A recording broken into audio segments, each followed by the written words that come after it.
Before we start, I'd like to welcome everybody and present myself. I'm Joshua Gillis. I'm American, living here in Bergamo, Italy. And this is my center called Centro Now, where we're dedicated to the research and development of treatments and training based upon our neurosensory motor programming, which will be the neuroprogramming behind our posture and our behavior. And it has a huge influence on our organs, on our endocrine system. We use it for learning and behavior for children, even adults, but especially children. We use it for neuropsychoanalysis. We use it for athletes to recover from injury, where apparently when we do our treatments of aligning the different myofascial meridians and the neurological programming behind it, the body disinflames almost immediately. So in 2 or 3 treatments, even with quite serious injuries, we can, or even surgery, we can get the body to stop going into the inflammatory process, because apparently the inflammation process is actually neurologically driven. So through sort of satisfying certain neurological, neurosensory input and the motor output, we're able to satisfy certain neurological programming, and the body, the neurological system shuts down the inflammation process, because it says, okay, we don't need to tell the conscious brain that there's a problem. So there's a lot of really interesting phenomena. We use it also with neurologically damaged children. And in particular, oggi, what we're doing with N-KOR, which is Neuro-Kenisio organ rebalancing, okay, is especially effective for neurologically damaged children. So we're talking cerebral palsy, we're talking Down, we're talking like from what I've seen so far, every serious neurological disorder, even genetic, we can get really interesting results very quickly, simply by especially working on what would be considered the first brain from an evolutionary point of view, which is the stomach and intestine. So the gastroenteric nervous system seems to be creating so much stress that it actually gets in the way of our second brains developing its neuromotor and higher skills. And so by working with the intestine and the stomach, we're able to calm the first brain so that the second brain can kick in and start doing what it's supposed to do, what it knows how to do. So this is a lot to be said. Anti-inflammatory, almost in a few hours of treatment, in a few days. Recovery, like really, I had never seen before. Even with torn muscles, we're able to get the tissue to go back together in just a few days. So we reduce the amount of scar tissue that's involved, and obviously diminish the recovery period. We use it for postural problems. We use it for all kinds of incredible stuff. So today we're going to do something that I call N-KOR. And this is basically something that I developed due to my knowledge in 2 very different types of treatments. So my background is in alternative manual therapies. So it would be massage, different types of massage, deep tissue, infant massage, prenatal massage for the mothers, different types of sports massage, the classic Swedish massage, then the shiatsu, there's iridology, there's touch for health, which we'll be using a lot today, Yin Shin Jiu-Jitsu. I don't even remember all the different types of massage that I've learned, but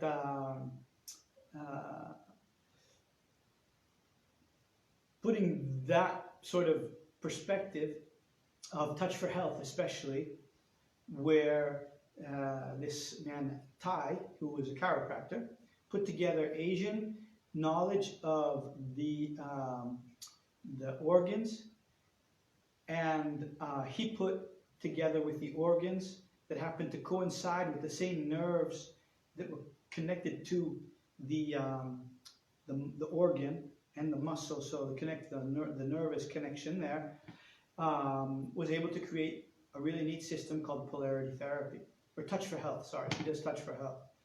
And so basically I took that information, putting it together with what would be considered the neurosensory motor integration, so working with certain muscle groups that would be part of a neuro-postural program. And so combining the organ and these muscles with the movement, the reflex, what we call neurosensory motor programming, is what is behind infant reflexes. Okay, and so this makes a very powerful tool where we're able to connect muscles, organs, and movements, and create what I call like a short circuit of the electrical system, so that the extra energy loaded in a muscle or an organ is just shut off. It's just like grounded, so it just leaves the system.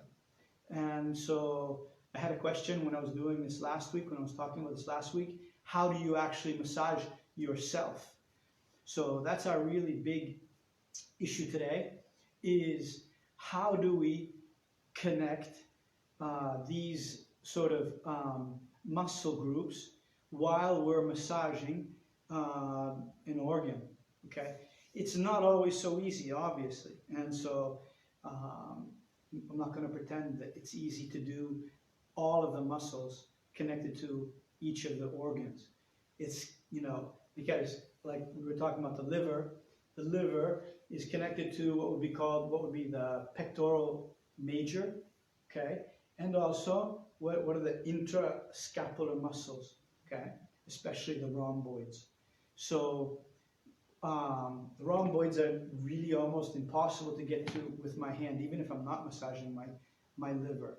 Okay, so what do? Well, that's what we're going to talk about today. Okay, and there's a few other muscles that are pretty hard to get to while you're massaging.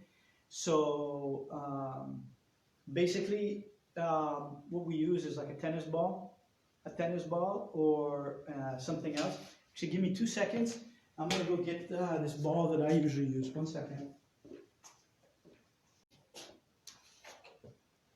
Ok. Si chiama Touch for Health. Touch for Health.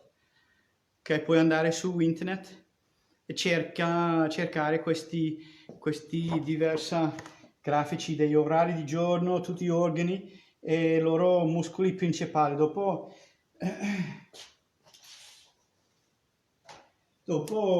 si riesce, non lo so, magari devi comprare loro un libretto o qualcosa da loro, ma ogni organo dopo è spiegata, ok? È spiegato ogni organo e ogni sistema, ok? E si fanno vedere i muscoli che loro collegano ai diversi organi. Quello che è interessante è che questi sistemi qua sono assolutamente coerenti con per dire quello che ho visto facendo i trattamenti. Ci sono un paio di punti in più, cioè un paio di muscoli, per dire qua in this area here for the, I'm sorry, I'm speaking Italian, lucky guys. This area here of the neck for the heart, okay, that's a new point that I hadn't ever seen in their literature before, but could be that they know about it, but they just didn't put it in, I don't know. Okay, and so they break down each different organ, and so basically we're just going to look at the stomach muscle, because the stomach and its muscles, because basically the way of doing it is exactly the same. Okay, it's the same way for every organ. Okay, I'm not going to go into each organ, at least not right now, and talk about every organ and its muscle system. Okay, but basically, like level one of the app is pretty complete. Okay, if you can do level one, then if you can do level one really well, then basically it's a complete body, like organ rebalancing, okay, on the muscular level. Okay, obviously muscular in the sense that it will release the muscular tension connected to the organ and that system, even the neurological programming. Okay, so level one is really extremely complete. If you do level two and you get really good at the crocodile, then you've done really everything. Okay, because more or less, that's for sure 80% of everything, and 80% is really good. If you can get to 80%, that's like amazing stuff. Okay, so I'm gonna take my shoes off here. Get up on the bed.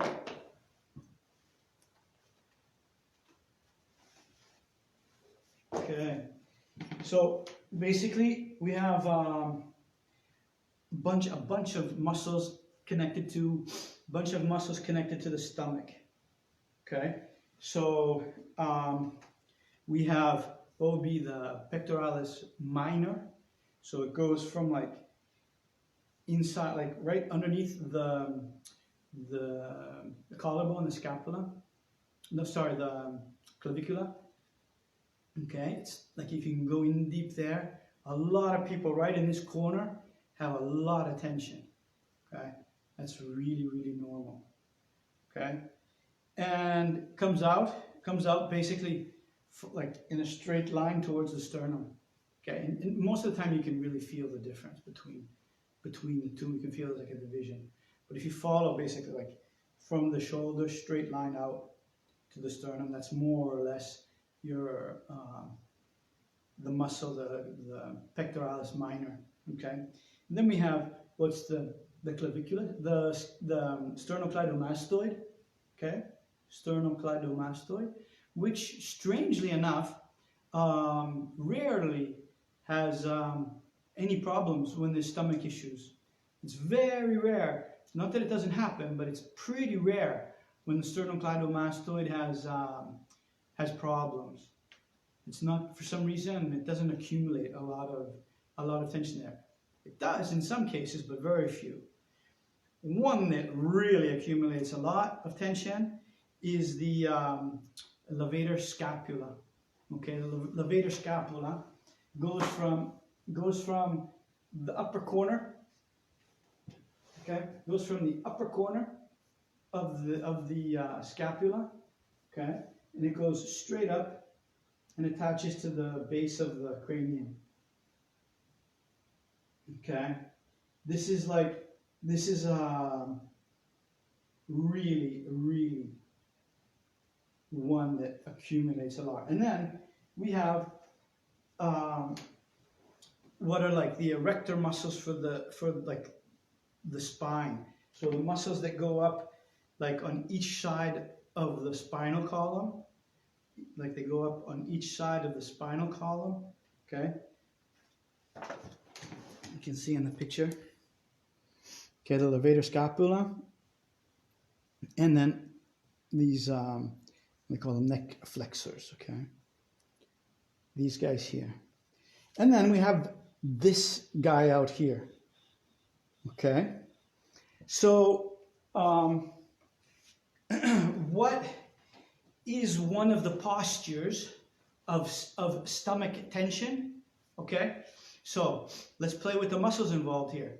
We have tense back here. We have this tense plus this one tense. So this is like the classic stomach posture. So when people's shoulders really come in forward and their chest goes back, it's all stomach.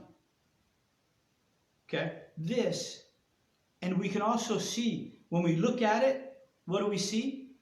Insecurity, poor self-esteem, all of that, right? Well, guess what the stomach is connected to? Okay, self-esteem. It's self-esteem. So when we see this, we know that that stomach is suffering. Okay, so what does that mean? It means that instead of having this turned in, we want to reinforce the turned out, but also when we turn in, we want to keep our back nice and strong and just let the shoulder rotate without having these muscles pull the shoulder forward. Okay? You understand what I'm saying? So backwards and forwards, and we'll look at these at the end. It's called, well, I'll do a video just by itself with my 4 most important movements for the general posture of the human being, of us, and it's really difficult. It's really difficult to do well, but the movements are terribly simple. So we call it Charlie Chaplin: feet out, hands up, feet in, hands in, looking down. Okay, looking up, Charlie Chaplin. Looking down, penguin. Always with your chest up. Then we do the ballerina, and then we do the student. Okay, so, but we'll look at, I'll do a separate video that you can come back and look at. I'll do it after we finish here. So it'll be up on Facebook right after, very soon after we finish, okay? So basically, we want to create the proper tension in the back between the shoulder blades, because those are the antagonists, right, to the movement of the shoulder, which is actually the movement of the scapula. Okay, because it's all one piece coming straight from the scapula, comes up and forms the shoulder, the cuff of the shoulder, right? So when we pull our shoulders forward, without any doubt, I mean, it's impossible that our shoulders aren't also rotating forward. So what do we want to do? We want to do everything we can to activate the rotation system. Okay, the hands, the feet, and the eyes are the first navigation systems. So they don't have a lot of power behind them, but they tell the rest of the body where to go. When our mind is convinced we know where we're going, that's when the juice comes in, the big neurological charging comes into the muscles, and we get all our power, okay? But first, hands, shoulders, feet, hips, okay? Eyes, and then obviously neck, okay? So twisting my hands back, I get an activation of all the shoulder rotators, okay? When the shoulder rotators are activated, then for sure this muscle's opening up, okay? And also I am activating all the interscapular muscles there, okay? So this is for who has this posture, and you can really see it like very, very much when people lay down, okay? When people lay down and they have stomach issues, they lay down, I don't know if you can see that, but they lay down like this, okay? And if you try it and it's comfortable, it means that you have stomach issues. Where your hands are down and your elbows are really far out, if this is comfortable, then that means you have stomach issues. Because the proper posture would be this. Okay? When this muscle and this muscle are tight, it creates this. It doesn't let it open. Okay? And it doesn't let you extend. Okay? Open your shoulder and extend your hand. So if, like, this position would be terribly uncomfortable for somebody who has stomach issues. Like, really, like, okay, now we're in peace. This is like perfect stomach. Okay? So basically, that's the movement, and those are the muscles. Now, okay, how do we massage? Okay, so it's taking a long time to get here. Sorry. 25 minutes in, and I'm just starting to talk about massage. Okay, sorry about that, but we got to build it up. Otherwise, it's too easy. So, you know, depending on what organ we're working with, we're going to be able to use more our fingers, fingertips, or more the palm. Okay, so fingertips and palms, not even palm, the lower part, like where the meaty part of our hand is, towards the wrist. It's almost the wrist. Okay, so, and I can also use this edge of my hand.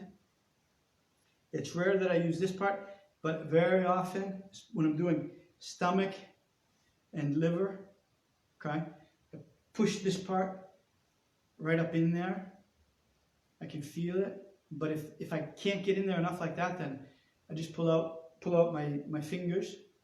Okay, so the past 2 days we have been listening to music and using our voices, right? Discovering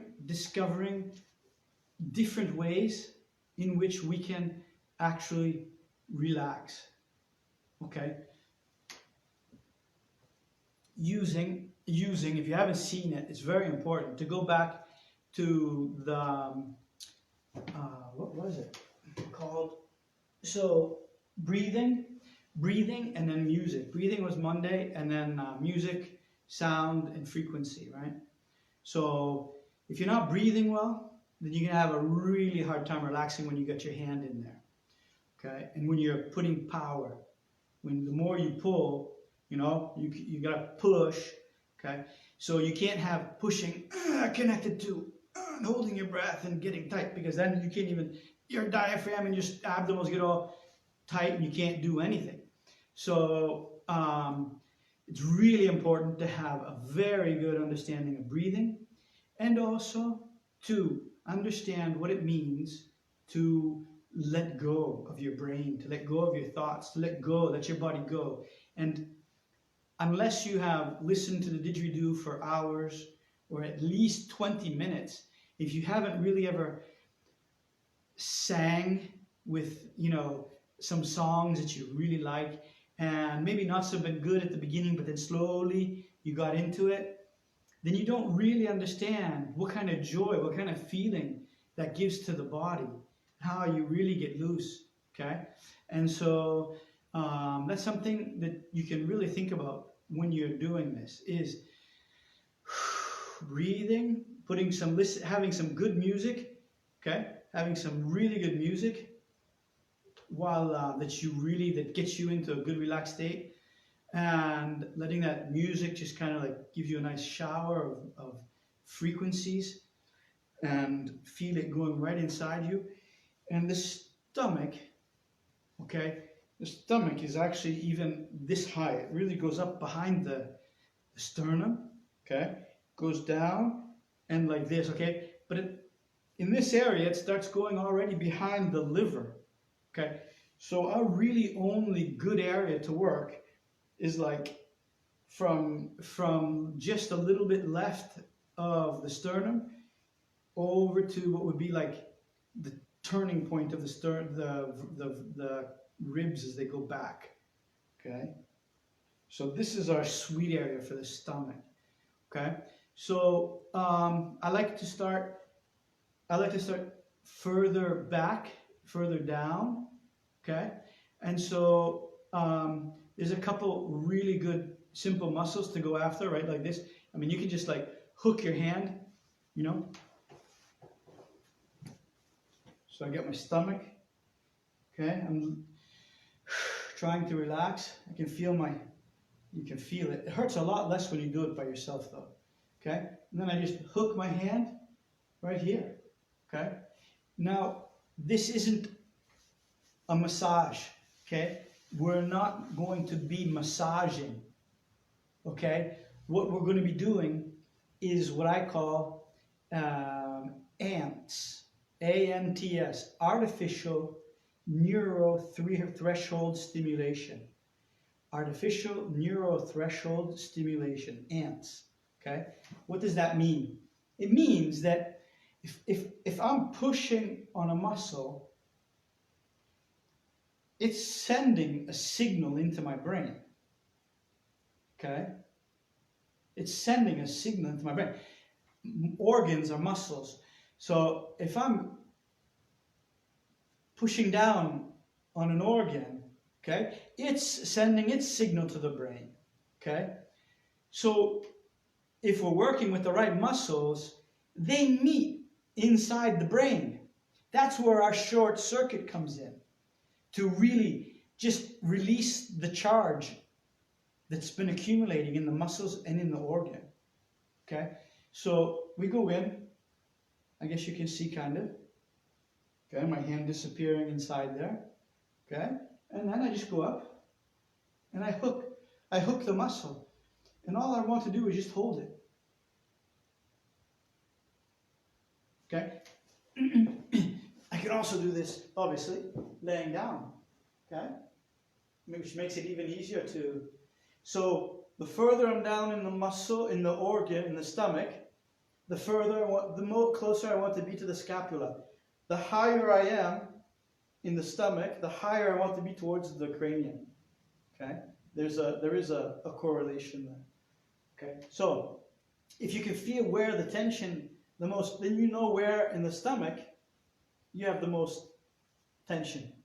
The further down, the further down. The higher up, the higher up. Okay, so there is a relationship there. Okay, so use that. Okay? And so basically what we do, obviously it's easier if I'm doing it to somebody else, but so just go grab your stomach, push it down, go ahead and grab the muscle,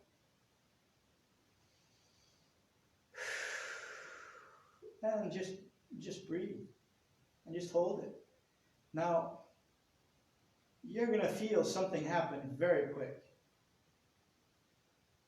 Okay, most of the time your stomach starts growling, it starts moving. You can hear your stomach, all the glands and everything start to move. It starts to make all kinds of beautiful noises. Okay, this is exactly the tension that was accumulated, that wasn't allowing it to work the way it's supposed to.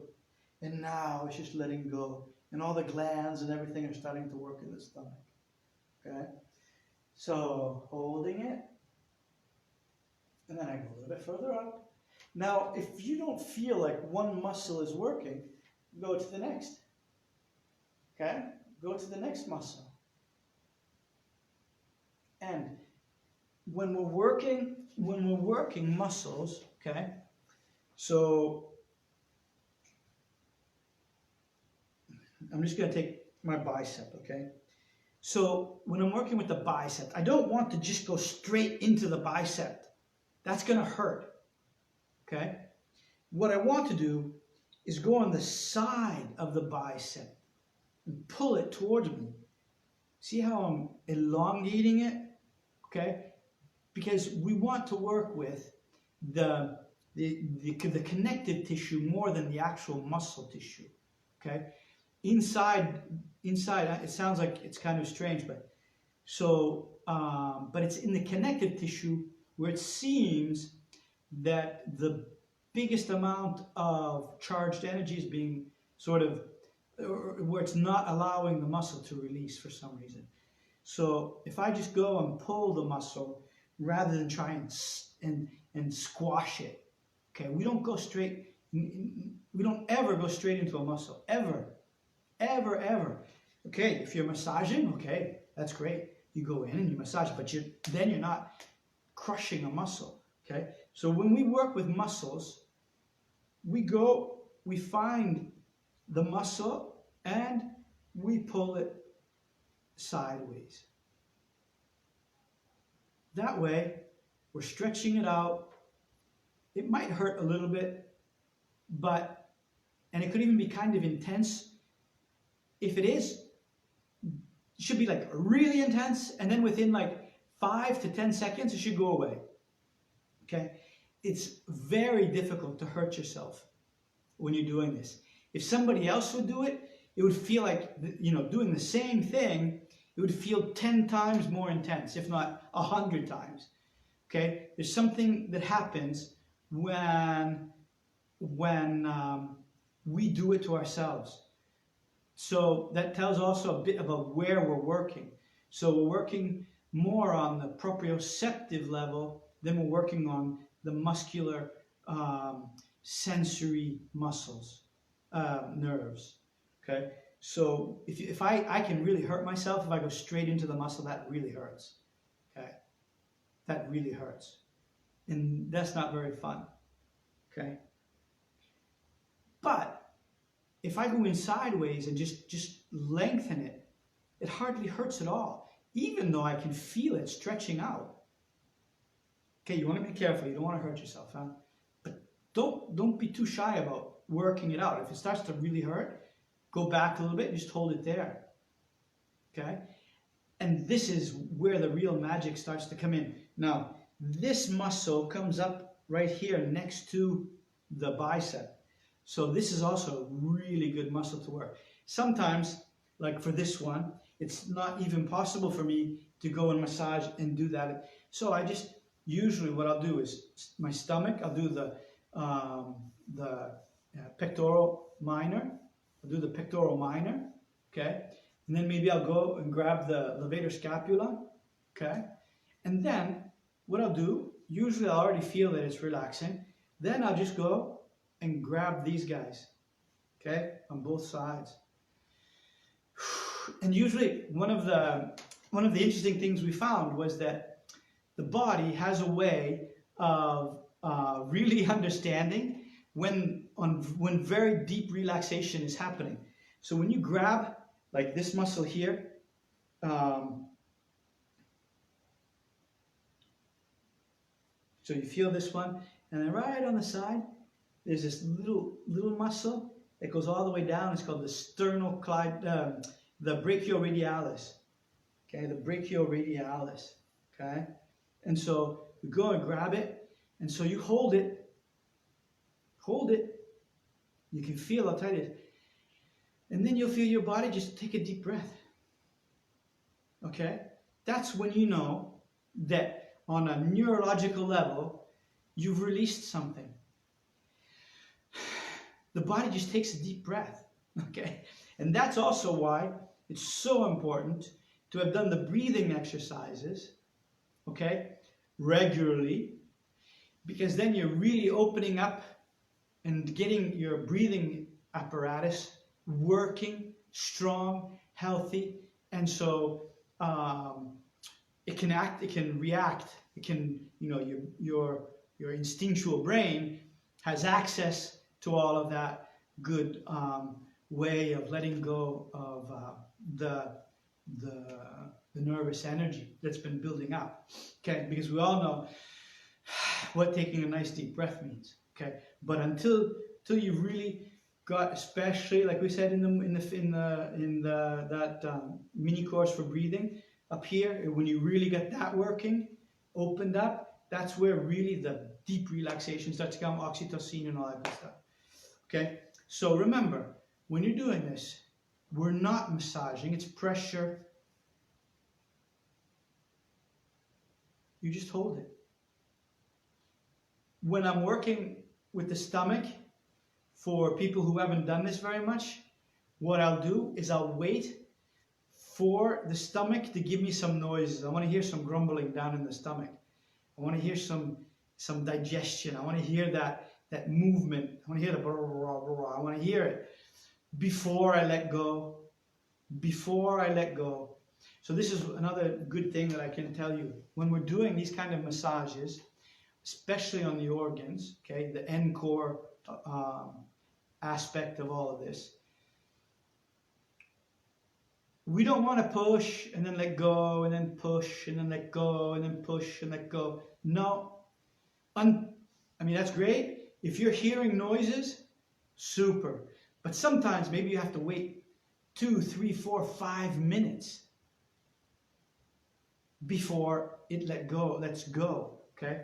So unless you're used to using your hands, that's a long time, okay? So maybe it's better to not push too much, okay? Because even just a little bit of pressure and the warmth of your hand is plenty, okay? And then with time, you can start going in and digging for it, but just that slight finger pressure with the warmth of your hand, and obviously there's an intention, okay? Relaxed, you're listening to some music, make sure your breathing is moving, and guys, I tell you, this is some very powerful, powerful self-healing, okay?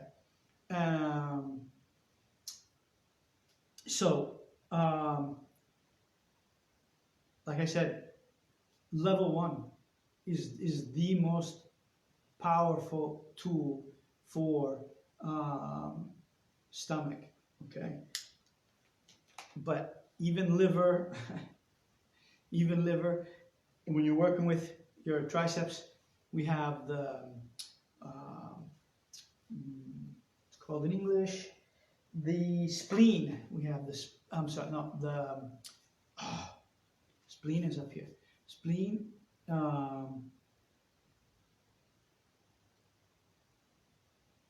complete blackout.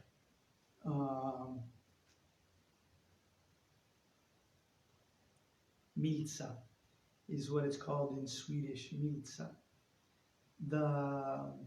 Anyways, so the lungs, we have so many things when we're doing level 1, okay? So do it and do it well. There's in the next week, I'm going to be doing even more analysis of each of the neurofunk exercises, but you can already go back. I did it 2 weeks ago, I think, another one about the exercises, okay? So I would like for you guys to write me some questions, okay? If you have any questions, go ahead and write me some questions and I'll try to answer them. Ciao Larissa.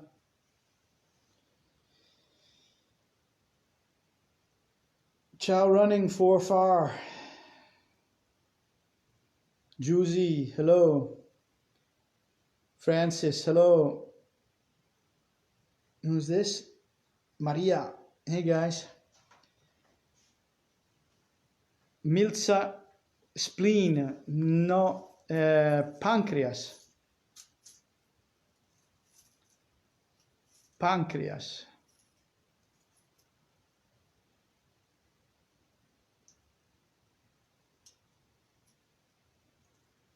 Pancreas is the pancreas. You're right. Spleen. I was right. Spleen is the milza. Yeah, I was saying that right. And the pancreas is up on top of the. You're right. Thank you, Carol. You're right. I was all mixed up in my head. So, does anybody have any questions? Avete domande, ragazzi? O sono così bravo che non devo neanche spiegarmi di più? Sono così bravo? Non ci credo, eh. Non ci credo neanche per 2 secondi che sono così bravo di spiegare tutto così subito. Bene.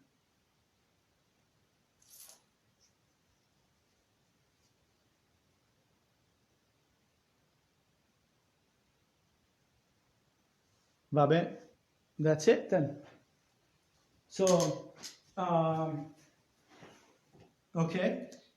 It's really, in a sort of sense, that simple. Okay. Pressure pressure, and hold it. Breathe, relax, listen to some good music. If you don't hear your stomach or an organ make any noise, but you feel that breath come, then you know that something good has happened. You can let go. So we want to hold it until we get the nervous system to relax, because sometimes there's so much tension baked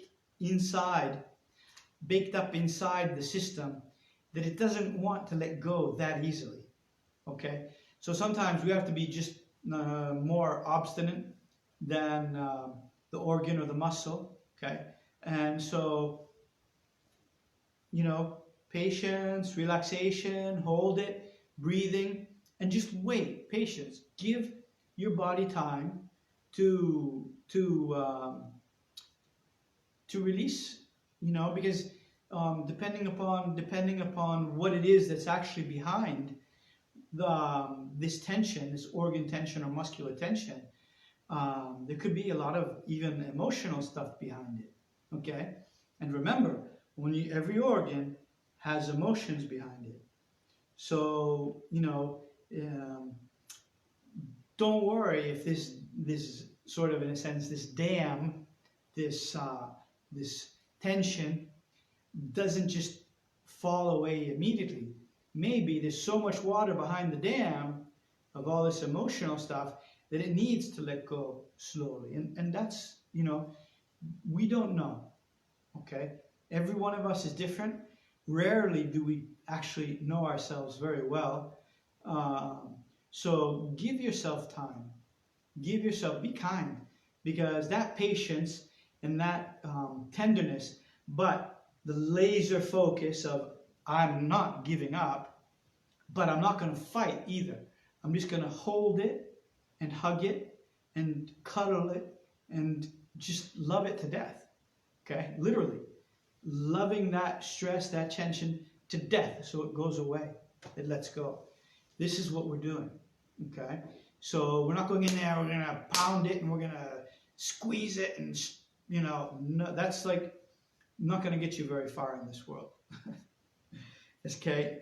If you really want to release that tension, you can't have your mind on fighting and pressure and tension and that kind of stuff. That's the opposite. Okay? We need to be in the mindset in every sense, with our breathing, with the music, with the warmth in our hands, right? That what we're basically doing is cuddling ourselves, okay? Cuddling, but in a sort of scientific way, okay? But it's just a good cuddle, okay? And like any good cuddle, 2 seconds and go away isn't very good. And if somebody's strangling you, it's not a very nice cuddle either. So get that nice cuddle, the right amount of tension, the right hug, tension, okay? And feel it, a heartfelt hug. It takes a while. It's not like our hearts just melt in 2 seconds from a hug, okay? So get in there, get cuddly with your organs and your muscles, and follow your body with its sounds, the organs making sounds, the liver, the stomach, and the intestines are the ones that make a lot of noise, but even the pancreas and the spleen will get into the game. The heart, the lungs, and the kidneys I've never really heard making any noises. Not even the bladder, but stomach, liver, and the intestines tend to make a lot of noise when they're relaxing. Okay, so those we can even be patient a little bit longer, maybe sometimes, waiting for that noise, waiting for that relaxation. Okay, so if there's no questions anymore, then basically I'll remind you guys, Touch for Health. Okay, you can go online, maybe you can download a PDF book or something from them. I don't know if it's up there, but it's definitely worth it. I wouldn't do their treatments. Or any of their pressure points I did them for a really long time. I found them quite effective, but this stuff is when you connect the organ to the muscle instead of going for these different points that they're using, there's no competition. There's no competition, not even close. And I'm not saying that because it's me. I'm saying that because I do what works. And believe me, this works like crazy. Okay? So Touch for Health, maybe you can find a good PDF so you can see the organs and the muscles. Okay? Level 1, and if you want, level 1 is 60-70%. You want to get the next 15%, do level 2, so you get up to like 85%. And then if you're like really stoked and really going for it, you can do level 3. That's, but that'll take a while. That should be something that comes maybe after at least 2 months. You should do 1 month exclusively level 1. Then you can do 1 month level 1, level 2, or maybe like 1 week level 1, level 2, and then I love level 1. Level 1 does almost level 1 is just amazing. And then I do like some of 1 or 2 of the other movements depending on the day, whatever. So it's level 1 is like, really the foundation for so many different things. And remember your breathing, okay? You can even go a little higher up, but it's hard to get it to really push there. It's better using just hooking your hand in there. Okay? Excellent, Carol. Thank you for reminding me. Anything else?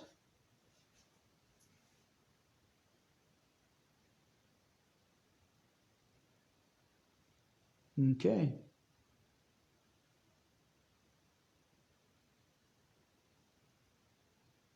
Thanks, Carol, for the company.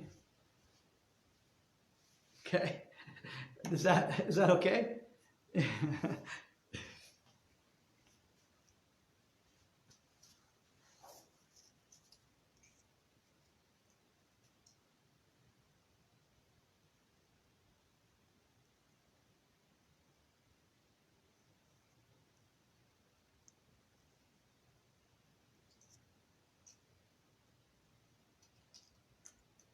Okay.